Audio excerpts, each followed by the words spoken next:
Oi, pessoal. Me chamo Viviane, sou teleconsultora de odontologia do Telesaúde Arapiraca e hoje nós vamos abordar um tema que é de absoluta relevância e cuja incidência tem se mostrado bastante expressiva na vida clínica dos pacientes que nos procuram: a síndrome da ardência bucal, que é um agravo que possui inúmeras especificidades a ela associadas, tornando desafiador para o cirurgião dentista seu adequado enfrentamento. Então, a síndrome da ardência bucal é uma condição mal compreendida que provoca principalmente uma sensação de queimação na língua ou boca. E a dor e o desconforto causados por essa síndrome são frequentemente recorrentes. Enquanto ela é complicada de tratar, existem medidas que os pacientes podem tomar para reduzir o seu desconforto. As manifestações. A SAB, ela provoca uma sensação repentina de queimação ou formigamento na boca. Ela pode ocorrer em qualquer área da boca, mas as áreas mais acometidas são língua, bochechas e o palato, tá? Algumas pessoas apresentam ela diariamente por longos períodos de tempo, enquanto outras só experimentam periodicamente. Então, ela tanto pode ser constante como ela também pode ser periódica.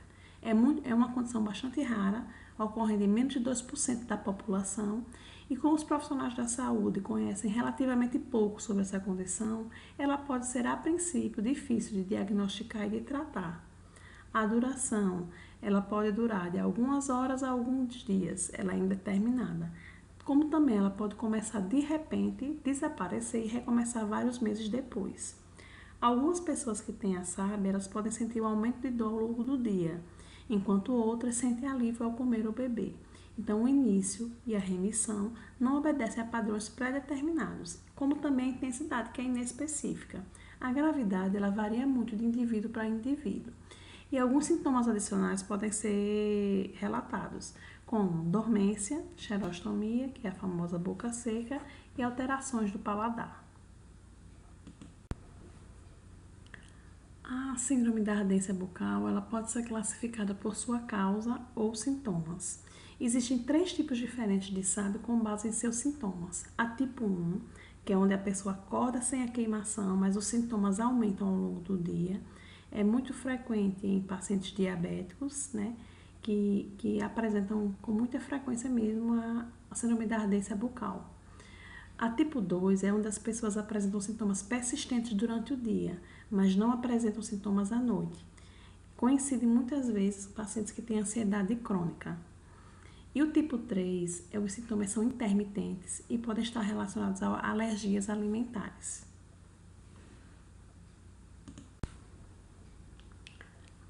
Quando a SAB é classificada por causa, ela é considerada primária ou secundária. A SAB principal ou primária, ela não possui uma causa identificável, enquanto a SAB secundária, geralmente ela está atrelada a condições clínicas subjacentes.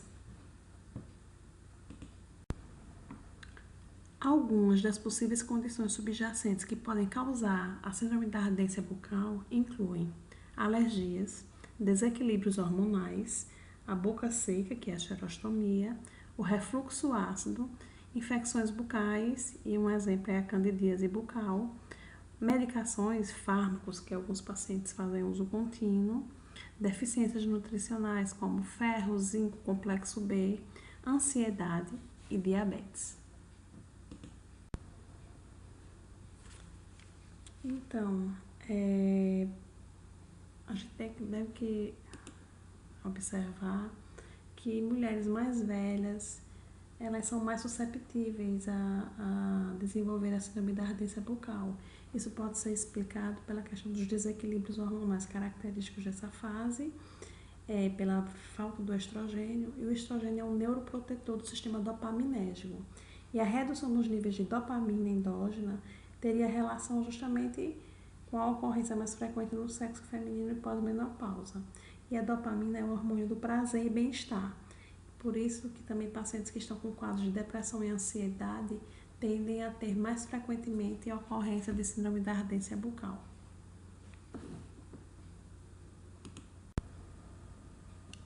Então, o diagnóstico da SAB geralmente ele é feito por exclusão de condições subjacentes ou outros fatores causadores dos sintomas, e também pela análise do histórico médico e farmacológico, dos quais o paciente faz uso, os fármacos, né, que o paciente faz uso. Outros testes são o suave oral, a biópsia, exames de sangue, testes de fluxo salivar, testes de alergia e testes de imagem. Em relação ao tratamento, a SAB primária ela tem uma dificuldade muito grande justamente nesse tratamento. Por quê? Pela causa ser idiopática, ser desconhecida. Mas existem algumas recomendações que o paciente pode adotar, né, essas recomendações para que evitar a gravidade dos sintomas, tá? Evitar alimentos ácidos, condimentados ou picantes, diminuir o estresse, evitar o consumo de alimentos ácidos, alimentos também que são desencadeadores de crise, evitar o fumo. O fumo é um dos fatores que também é muito frequente ocasionar alterações relacionadas à ardência bucal. Beber líquidos frios e também chupar gelo para diminuir a inflamação. Então, outras recomendações que devem ser adotadas é evitar o consumo de bebidas alcoólicas, principalmente se há uma agudização do processo da síndrome da ardência bucal após o consumo. Evitar também enxaguatórios, colutórios à base de álcool.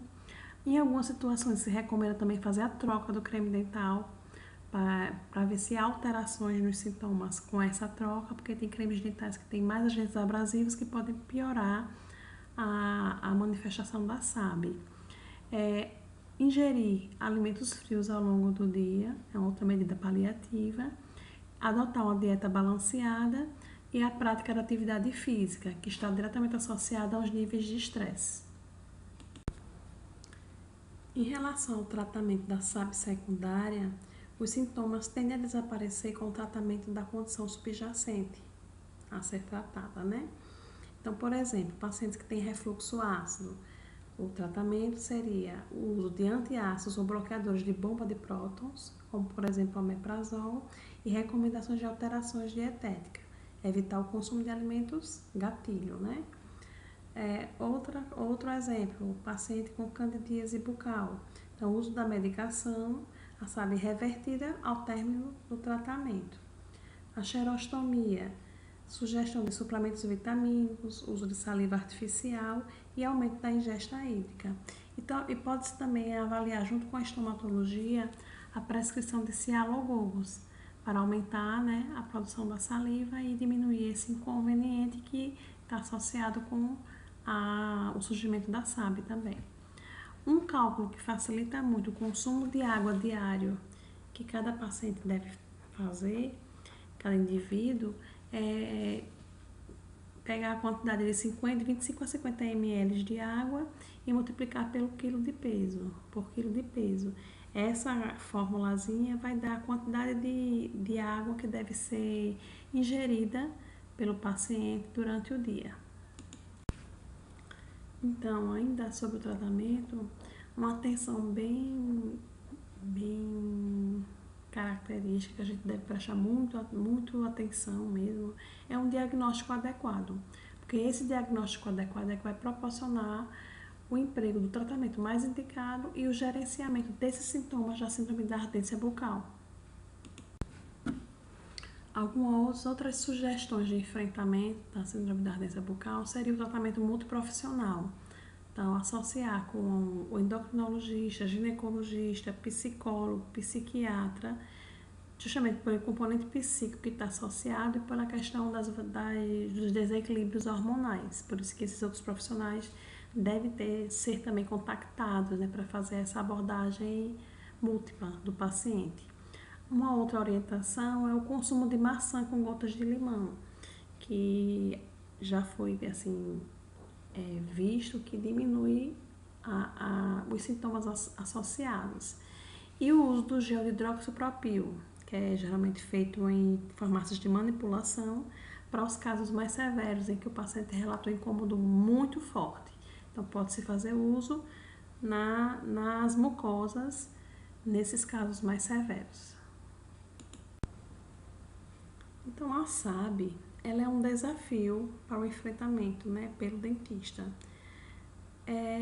Principalmente porque ela pode ser tão dolorosa e irritante para o paciente que se torna um desafio a questão da abordagem desse paciente. Ela é muito imprevisível, ela pode ocorrer durante vários meses, como também ela pode haver a remissão e a tão não desejada recidiva, né, do caso.